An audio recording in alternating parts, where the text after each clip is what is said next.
What's up, guys? This is Chad with Living the Van Life.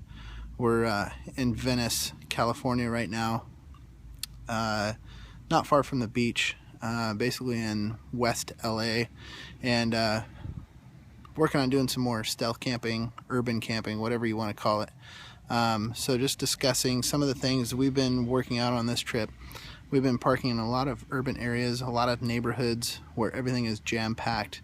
And one thing to realize is that every neighborhood has different parking regulations. So before you pick a spot, parallel parked, which is what I always recommend.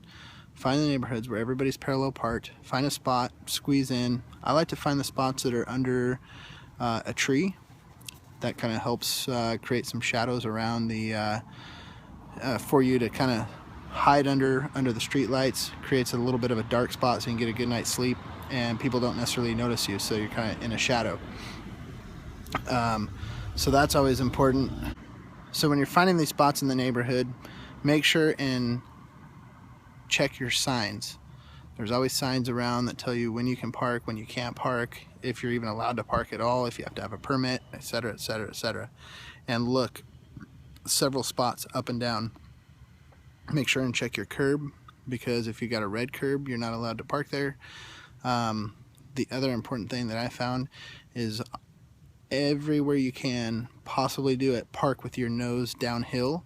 Well, make sure whatever way you sleep in your van, make sure your head is uphill. The first night we made the mistake of sleeping with our heads downhill on a slight decline, and we woke up with tremendous headaches. All the blood rushes to your head. So anywhere you can, park with your head uphill. So that's another good pointer. And again, like I talked about in the last video, always try to prepare your van for camping at a different spot than what you're going to sleep. That way when you're rustling around in the van, closing curtains, popping the top if you have to get stuff out of the top, then you're not attracting attention at your current spot. Which, like I said, I'm doing this video off-site from where the van is parked right now, so I'm not attracting any attention to what I'm doing, because lots of traffic going by, people are looking at me, etc., etc. So anyways, again, watch your no parking signs, watch your curb painted for red, try to parallel park amongst other vehicles so you can blend in. Park in a shadow under a tree so you're not illuminated by a street light. Somebody pointed out the fact that LA has lifted the ban on camping in a vehicle. It used to be against the law to sleep in any vehicle. Evidently, LA has lifted that law. So if that's the case, yeah, maybe you don't have to be so stealth about it. But nonetheless, that doesn't mean that the neighbors still like it. Neighbors don't particularly care when they find out that somebody's sleeping in their neighborhood. I don't know, there's just a bad stigma around it. We get a lot of people looking at us if they happen to see us, you know, closing curtains or whatever. So just trying to avoid confrontation. And obviously LA is not the only city in the world where you might be stealth camping, so it still might be against the law in your particular city.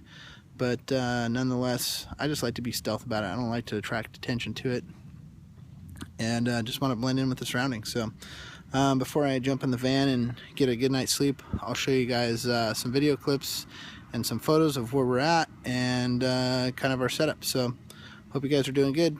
Peace out. Keep on trucking. It is very important to check several spots up and down the street, making sure that you're avoiding any no parking signs or red stripes.